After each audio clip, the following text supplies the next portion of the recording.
It's summer, and I've been meaning to work on this project for a while now. But I've been suffering from social burnout for the last 6 months, thanks to my last vacation in February. That took me from Austin to Houston to Dallas, across the border to Monterey, then to Lawton, Oklahoma, and to the Cherokee in Tulsa, before driving back to Fredericksburg, all in a month. In that time I focused on artists, homeless, Native American, African American, and rural communities. And the whole time I was faking a German accent, so that I would know what it feels like to be an outsider in the country I grew up in. This is part of a series in which I interview strangers and create a snapshot from their facets of experience. This is a series dedicated to strangers.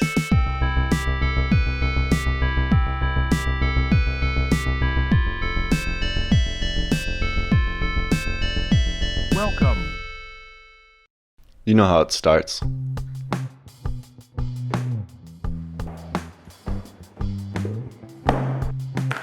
Hectic packing.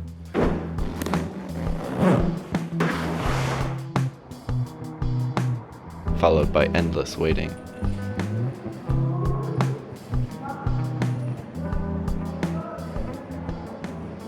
One last thing. I don't want to scare anyone, so I'm going to draw a smile. Despite the smile and the thumbs up, things are not fine. I was having a mental breakdown. Good morning, ladies and gentlemen. On behalf of the entire team in the cabin, it's my pleasure to welcome you on your Lufthansa Starlines flight to Austin. My flight time will approximately take 11 hours and 20 minutes. It had already been 10 hours wearing that mask, and now I had to sit through another 11 and a half in a cramped plane with no legroom, flying back to a country I hated growing up in and saw no future in. Why was I doing this to myself? Because there are two questions that I get asked all the time when Germans discover I'm German American. Which do you like better? And would you move back to the United States? My daily life is an unofficial experiment in gathering anecdotal opinions of the United States. This is a topic I understand, and my time in Europe has let me compare the national identities from around the globe. Welcome to Austin, ladies and gentlemen. So I touched down in Austin. Its unofficial motto is keep Austin weird, and let me tell you, it is. Before I even got to my adventures, I was talking to a free-spirited gay couple on the bus that invited me back to their campsite in the park. I said no.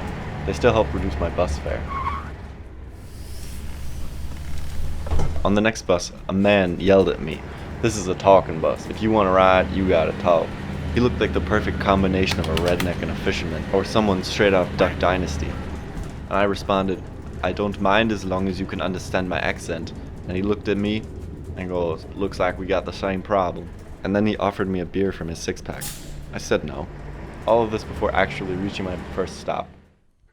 The Community First Initiative, a homeless community at the crossroads of Goodness Way and Peaceful Path that believes in Christian values, hope, and faith. The whole thing felt a bit like a suburban housewives stream, especially the signs everywhere reminding me to feel at home. It made me feel deeply uncomfortable. It sounds like the kind of place that can't help but constantly congratulate itself while ignoring the privacy and humanity of its tenants. But everything they did contradicted that impression. That's the environment of which we want to create, not to fix people, but we come in with this mindset of, I'm willing to help you and serve, and I have all these expectations for you. We don't have that. We have an environment where we want to create this space where each individual that's coming off the street has the opportunity to heal. Medical clinic, mental health facilities, Austin Recovery Center on site. And then the other really important part of this is that we require that they pay rent. And we offer opportunities for them to earn what we call dignified income. So we're not flying signs, we're not begging. So I may have been a little too judgmental about the signs. A guided tour of the grounds was also persuasive, but the tour guide wanted to remain anonymous. Okay. I should say Mobile Loaves and Fishes has been around Austin for about 21 years. And over that 21-year period, we started with a truck ministry, and we've fed about 5.5 million homeless people over that 21-year journey. About 10 or 12 years into that journey, we started to go from a transactional, here's the meal, here's the next, few hours to relational. Rather than this transaction where you go out and you may not even know the person, you've now built a relationship, and we've tried to place them in housing, and that relational component of it is really how this started.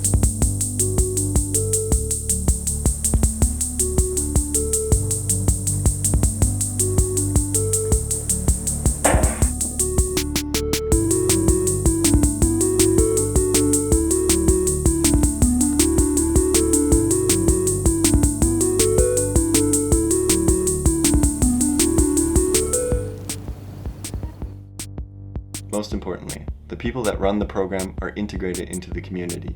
By design, they are involved with the daily life of their neighbors. Oh, so we had, I don't know, maybe 30 of us. And then at first we weren't going to have children, and now we have a family with 4 children and 2 children. And we have a wide variety of professions, nurses and educators and retired people. And you could not post and hire from an HR perspective that community. We've got a really eclectic group of amazing people. The main compound relies on communal bathrooms and kitchens to create a sense of community by encouraging encounters between tenants. During my stay there, I was invited to a pancake breakfast and managed to speak with some of the residents. Thing in life is being happy. There's no use going through life being unhappy. We talked about happiness. In addition, the compound is split into 2 parts, a campsite for visitors and the main compound, inviting people to stay and learn about the community and homelessness while also generating revenue for the initiative. If you take a glance here, this row here in the front is our bed and breakfast. And if you can see the movie theater, Alma Draft House put in that movie theater for us. And so we have free movies every Friday night. The brilliant part of it, okay, is our residents earn dignified income by selling concessions and helping out with the process, okay, from parking to facilitating the movie and a lot of different things. They also earn dignified income by cleaning and caring for the bed and breakfast. You will see here, it's very eclectic, it's very Austin, you know? It is very Austin. And I love it. Other funding comes from residents themselves by working on or off-site. On-site, they have a smithy and auto mechanic shop, a barber shop, a dog park, and a few other odd jobs where residents can earn money to pay for rent and to fund the project. Generally, the residents are treated like human beings. They earn money, they work for a living, they have a purpose in life. Not even the use of drugs or alcohol is prohibited. A lot of times I'll get questions, well, do you allow alcohol? Do you allow drugs? You have to follow the law of the land, and you have to be willing to live within our community here, you know. So violence is not tolerated as you walk, you know, on the property, big sign, no guns or any kind of weapons. So that is a non-negotiable. Rent is non-negotiable. Alcohol is legal, right? You and I can have a drink. Oh, that's the same for our neighbors. Illegal drugs are illegal. Residents are trusted to do what's best for them. And if they want or need it, the community is there for them. And all of this, it's working. We have people coming from all over the world to look at this model. This is the model to solve this crisis, okay? We just had 42 people from, I want to say maybe 9 or 10 states. Australia, we've had Hawaii, the governor of Hawaii, we've had senior government officials coming to look at this model. Usually I take a long time to form my opinion about anything. But in the case of Community First, my opinion was pretty clear even back then. Well, howdy there. I just wanted to take a moment to talk about this community and what impression it's left on me. Because usually when you take a tour, the tour guide is just marketing their ideas and what they want this place to be, and not what it actually is. So everything that's perfect and nothing that is bad. And that is not the case here, at least not that I've gathered. I've only been here for a day or 2, but still, every time I talk to someone on the bus or see the way they greet each other in public, you can tell that it's an actual community with an actual center and they care about each other. This is difficult enough really to get in normal society, and that to see it here where you would least expect it is really, really impressive. And it's interesting how they accomplish it too, because they don't have any kitchens inside of their small houses. They share a kitchen. They go to the public gardens here, and they share a space. And if you want to be part of the community, you have to go outside to cook, to go to the bathroom, to take a shower. And so you are always meeting someone. And so far everybody has been greeting each other, been friendly. And they've clearly had a rough time. Even now, I was on the bus talking to someone and he said he would go to bed at 6 or 7 because the day is just over for him at that point. So they're very relaxed. I can't. It's just impressive. Like people are actually holding together in this community, and even though I don't like religion, I don't like the emotional and moral high ground that they usually bring to the table, or that they carry with them. This is the first time I've seen communities being formed successfully by religion without it becoming somehow twisted. People here are actually genuinely trying to help more than they're trying to preach their religion, and that's very rare. Community First had left a good impression on me. It made me believe that homeless people were treated with care and respect, something I didn't remember from growing up in Philadelphia and visiting New York. So I got it into my head to gather voices from homeless people on the streets of Houston. And that's how I ended up having breakfast with T.I. under the Eastway Fairway underpass at 8 a.m. sharp. Let's back up. 56 hours earlier, I arrived in Houston. I spent the day exploring Houston with Anat Ronan, a chalk mural artist, and a friend of a friend of a friend, that had agreed to let me stay with her while I was in Houston. She explained to me the housing and zoning laws, which meant that houses stood abandoned across Houston. If you have like property and it's run down, probably you'll just desert it and buy something else. We're just crossing the street and we're in another world. That's a very Houston thing. She also took me to see one of her murals in the 3rd Ward, one of Houston's poorest neighborhoods. So the idea was kind of to show diversity, although most here is obviously Black population. Right. 54 hours before my breakfast, I was across the street at the University of Houston, finally finding out why the tuition of most of my friends is so fucking high. Because of this. And this. And this.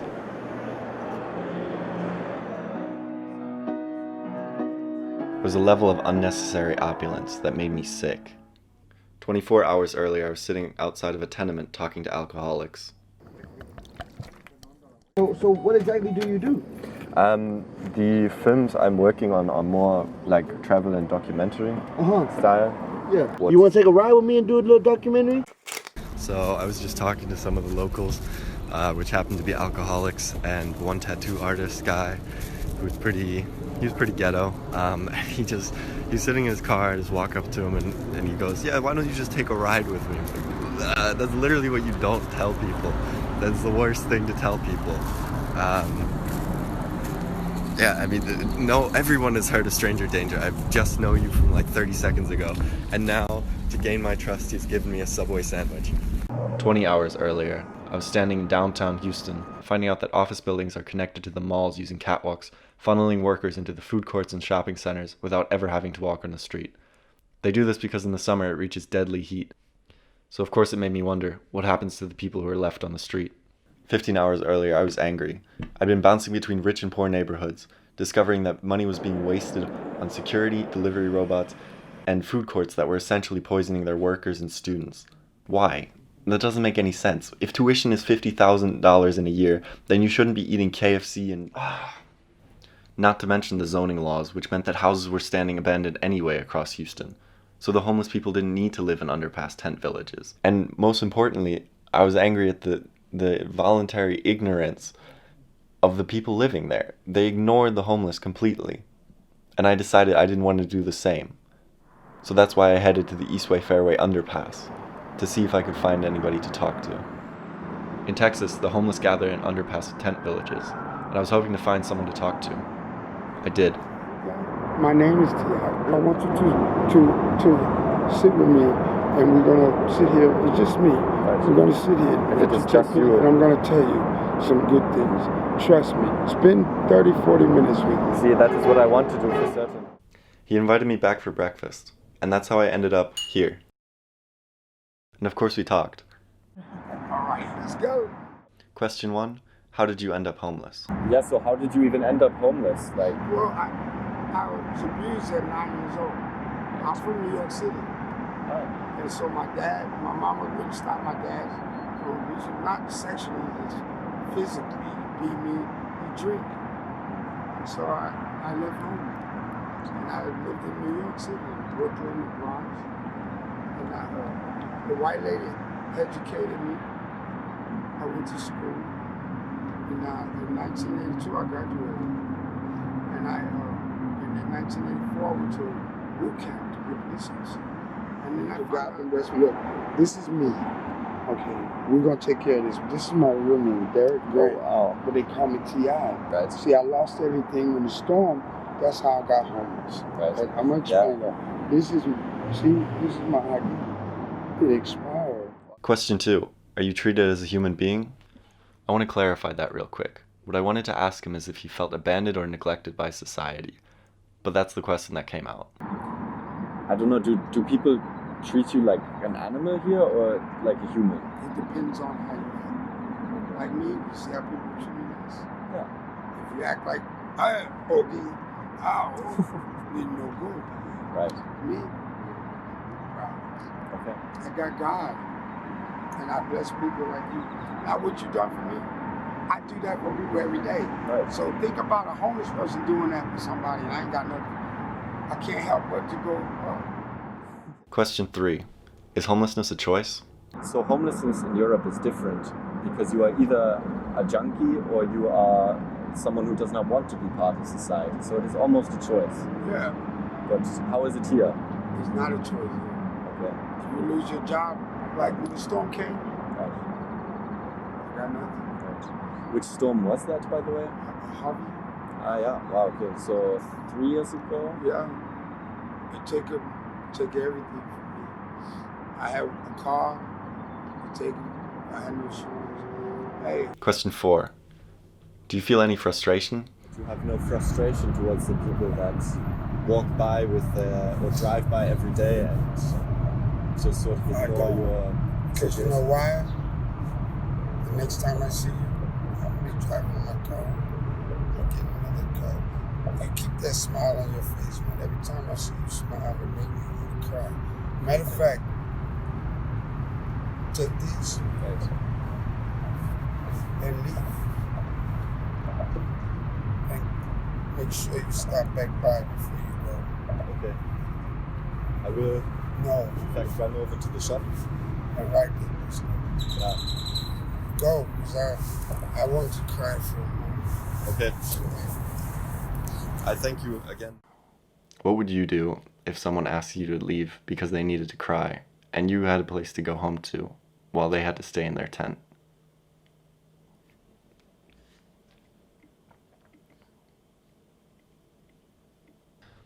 I was realizing more and more I was completely unprepared for this interview. This was a man of incredible faith in God, in himself, and in other human beings. And I didn't want to make him confront the reality of his situation by asking too many questions. I was afraid maybe he'd give up hope then. And despite his words, I could tell he was lonely and overwhelmed. Listen to me. You got to write your address and stuff. I'm going to write you. Okay. I'm going to call you, whatever, because I have nobody. And I can help you with knowledge. I can help you. And then I can send some stuff over there that they haven't seen before. And you can send some stuff over there to me. Help me. Help me help you. It makes me feel good. Right. Not tonight. I'm going to sleep good. Yeah. For me, this is an adventure. But for T.I., this is his daily life. He has very real issues that he needs to deal with before he might be able to think about the topics that I'm trying to discuss.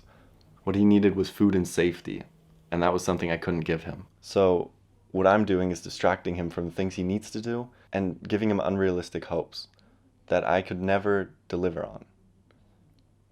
And suddenly that made me realize why passersby never stopped and talked with these people. Because it's heartbreaking. There's nothing you can do. So for me, I felt horrible. I was sitting across from a man I couldn't help, and I was just feeling worse and worse.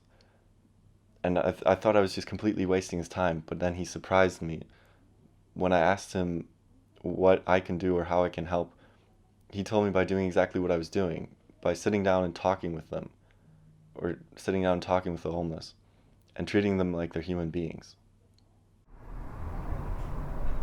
It was my third day in Houston, which meant it was time to leave. On my way to Dallas, I had plenty of time to reflect on the last 6 days.